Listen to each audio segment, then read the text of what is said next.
चलिए, कंप्यूटर के बेसिक ज्ञान के अंतर्गत अब हम बात करते हैं कंप्यूटर सॉफ्टवेयर की। तो कंप्यूटर सॉफ्टवेयर होता क्या है? जिस प्रकार हम जो है देखिए, यहाँ पे अगर किसी इंसान को काम दें तो वो काम कर लेता है इंस्ट्रक्शन के बाद, परंतु एक मशीन को काम करवाना है तो उसको कुछ ना कुछ प्रोग्राम देना होता है। प्रोग्राम बोले तो कुछ ना कुछ उसको हम काम देंगे या फिर कुछ ना कुछ उसमें प्रोग्रामिंग करेंगे। तो प्रोग्रामिंग करके हम कुछ ना कुछ ऐसा बंडल तैयार करते हैं, उस बंडल को हम सॉफ्टवेयर कहते हैं। क्या कहते हैं?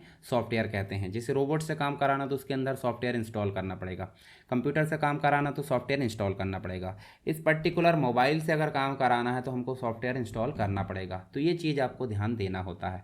तो सॉफ्टवेयर जो होता है पर्टिकुलर हम देखें तो एक निर्देश होता है, निर्देश लाइन बाय लाइन ढेर सारे लिखे तो निर्देशों के क्रम को हम बोल देते हैं प्रोग्राम।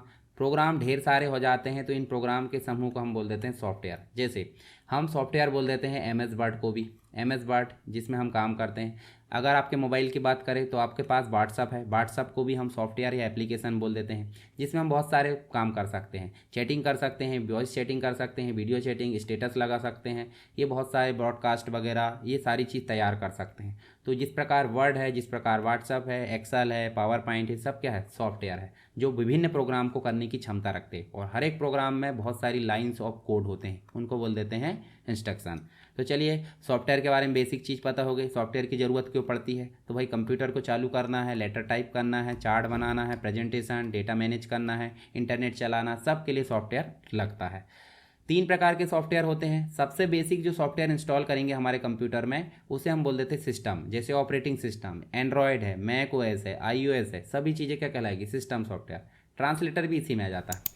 फिर समय समय पे हमको उपयोग आ जाते हैं, जैसे एमएस ऑफिस है, फोटोशॉप है, पेज मेकर, कोरल ड्रा, ये सब एप्लीकेशन सॉफ्टवेयर। फिर मेंटेनेंस के लिए यूज़ किए जाते हैं वो सिस्टम टूल्स, एंटीवायरस वगैरह, वो यूटिलिटी सॉफ्टवेयर कहलाते हैं। तो ये 3 कैटेगरी में आ जाते हैं। सिस्टम सॉफ्टवेयर में ऑपरेटिंग सिस्टम आ जाता है, ट्रांसलेटर आ जाते हैं, लिंकर आ जाता है, लोडर, डिबगर, ये सारी चीज़ आ जाती है। तो ऑपरेटिंग सिस्टम कंप्यूटर को बंद अवस्था से चालू अवस्था में लाता है, कुछ बेसिक चीज़ें मैनेज करता है, कुछ बेसिक फंक्शनैलिटी मैनेज करता है, और ये जो सभी सॉफ्टवेयर को चलाने के लिए एक प्लेटफॉर्म प्रोवाइड करता है। तो ऑपरेटिंग सिस्टम सबसे बेस है, जिसके अंतर्गत सारे फंक्शन मैनेज किए जाते हैं। ट्रांसलेटर एक लैंग्वेज को दूसरे लैंग्वेज में कन्वर्ट करता है, जैसे असेंबली लैंग्वेज को मशीन में बदलेगा, कंपाइलर सोर्स कोड को मशीन में बदलेगा, और इंटरप्रेटर सोर्स कोड को मशीन में बदलकर एग्जीक्यूट कर देता है। तो ये तीनों आपके ट्रांसलेटर देखने को मिलेंगे। उसके बाद आप देखोगे कंपाइलर इंटरप्रेटर में अंतर। लिंकर जो है, जो भी ऑब्जेक्ट कोड में बदला गया है कंपाइलर के द्वारा, उसे लिंक करके ईएक्सी में बदलता है, और लोडर उसको एग्जीक्यूट करता है। ठीक है, लिंकर लोडर हमने देख लिए। अब जब भी एरर आती है तो उसको डीबग करने का काम करता है डीबगर। ठीक है, तो ये हो जाते हैं बेसिक रूप से सिस्टम सॉफ्टवेयर के पार्ट।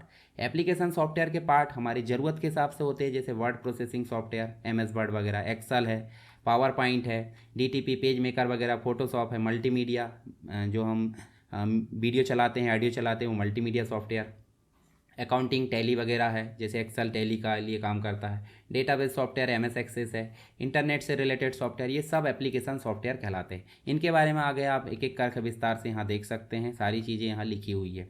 ठीक है, इसके बाद नेक्स्ट जो चीज़ आ जाती है हमारी मल्टीमीडिया सॉफ्टवेयर। हमने देखे यहाँ पे मल्टीमीडिया सॉफ्टवेयर होते हैं, तो मल्टीमीडिया सॉफ्टवेयर भी एप्लीकेशन सॉफ्टवेयर की श्रेणी में आ जाते हैं। अकाउंटिंग सॉफ्टवेयर भी मतलब हमारे जो है एक प्रकार से एप्लीकेशन में आ जाते हैं। अब मेंटेनेंस की ज़रूरत पड़ती है तो हमको यूटिलिटी की ज़रूरत पड़ती है। यूटिलिटी मतलब समय समय पर कंप्यूटर में टेम्परेरी फाइल हटाना हो, वायरस हटाना हो, उसको ट्रबल शूट करना हो, तो इन सब के लिए यूटिलिटी सॉफ्टवेयर की ज़रूरत पड़ती है।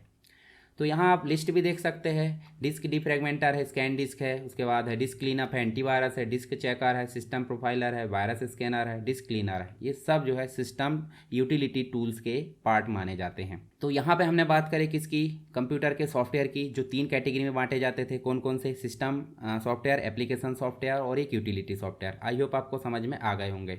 विस्तार से हम आगे जो है डिटेल में बात करेंगे। तो अभी आपको मैं बेसिक जानकारी जो देना चाहता था वो दे दिया। आई होप आपको समझ में आ गया होगा।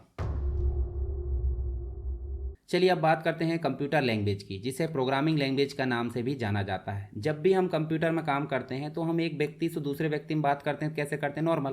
पर एक व्यक्ति अगर कंप्यूटर से बात कर रहा है तो वो किसी न किसी प्रोग्राम को लिखकर बात करेगा। प्रोग्राम को लिखना क्या कहलाता है? एक प्रकार से प्रोग्रामिंग कहलाता है। पर प्रोग्रामिंग के लिए कोई ना कोई लैंग्वेज की ज़रूरत पड़ती है, तो उसे हम कंप्यूटर लैंग्वेज या प्रोग्रामिंग लैंग्वेज बोल देते हैं। कंप्यूटर लैंग्वेज के अंतर्गत दो चीज़ें देखने को मिलेगी, कौन कौन सी?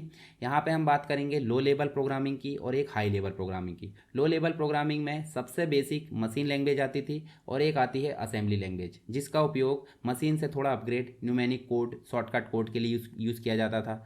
फिर बाद में आई हाई लेवल प्रोग्रामिंग, जिसमें बेसिक है, सी प्लस प्लस, कोबोल, फोर्टान, जावा, PHP, पाइथन, जो वर्तमान में चल रही सभी लैंग्वेज को हाई लेवल क्षेत्र में बांट दिया जाता है। अब यहाँ देखिए, जैसे हम बात करें लो लेवल की, तो लो लेवल में क्या होता था, हम ओवरव्यू समझ लेते हैं। जैसे मशीन की बात करें, मशीन लैंग्वेज में जब कोड लिखा जाता था तो वो 0101 में लिखा जाता था, क्योंकि सिंपल सी बात है, मशीन भी यही समझती है और हम भी वही लिख रहे हैं, तो बीच में ट्रांसलेटर लगेगा क्या? नहीं लगेगा। अब इसमें परेशानी हुई तो एक लैंग्वेज बनाएगी जिसका नाम था असेंबली लैंग्वेज, जिसमें कोड इस प्रकार शॉर्टकट लिखा जाने लगा।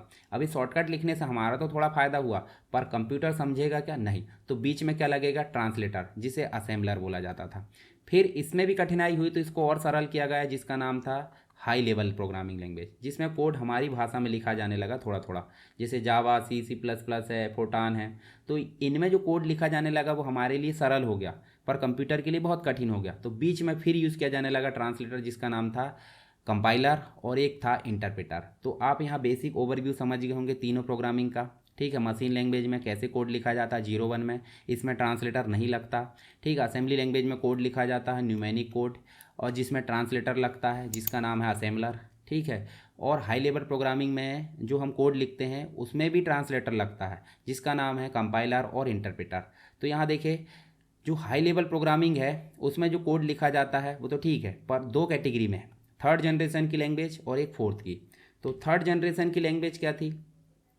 जिसमें आपको कंसोल, जैसे हम मैं स्टार्ट करके बताऊं, CMD, ये CMD, इसमें देखो माउस का यूज़ नहीं होगा। माउस का यूज़ होगा क्या? मान लो हम यहाँ पे लिख देते हैं DIR, देखिए DIR लिखा गया, CLS लिखे, तो ये सारी चीज़ें कोडिंग से चल रही। तो इस प्रकार की लैंग्वेज को थर्ड जनरेशन की लैंग्वेज बोलते थे। परंतु कुछ आ गई ग्राफिक्स वाली, जो विजुअल बेसिक है, माइक्रोसॉफ्ट विजुअल स्टूडियो में चलती है, तो वो कहलाती फोर्थ जनरेशन की। तो हाई लेवल प्रोग्रामिंग में आप देखोगे कंपाइलर यूज़ किया जाता है और एक इंटरप्रेटर।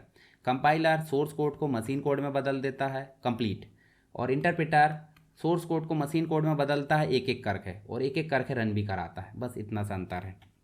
तो देखिए, थर्ड जनरेशन की लैंग्वेज इस प्रकार से लिखी जाती थी। फोर्थ जनरेशन की लैंग्वेज जो है इस प्रकार से आप देख सकते हैं, IDE, इंटीग्रेटेड डेवलपमेंट एनवायरनमेंट, कैसा हो गया था? GUI मतलब ग्राफिकल यूज़र इंटरफेस। और पिछली वाली जो थी यहाँ पे था CUI, यानी कि कैरेक्टर यूज़र इंटरफेस। ये आप समझ सकते हैं। फिर उसके बाद फ़ायदे नुकसान यहाँ दिए हुए हैं। देखिए, यहाँ फोर्टान के बारे में दिया है, फार्मूला ट्रांसलेशन जो हाई लेवल क्षेत्र में देखने को मिल जाती। लोगो है, किसने बनाया था, क्या बनाया था, ये आप पढ़ लेना एक बार। कोबोल है, बेसिक है, पास्कल है, सी लैंग्वेज है, C++ है, जावा है, एल्गोएल है, यानी कि एल्गोरिदमिक लैंग्वेज बोलते हैं इसे। फिर उसके बाद है कॉमन अर्थमेटिक लैंग्वेज, फिर प्रोग्रामिंग इन लॉजिक। उसके बाद C# है, RPG है, लिस्प है। लिस्प एक AI के लिए यूज़ किए जाने वाली लैंग्वेज है। ठीक है, जैसे जिसे बनाया था जॉन मैकार्थी ने। तो ये आप समझ सकते हैं यहाँ पे। तो यहाँ हमने बात की प्रोग्रामिंग लैंग्वेज या कंप्यूटर लैंग्वेज की। आई होप आपको समझ में आ गया होगा।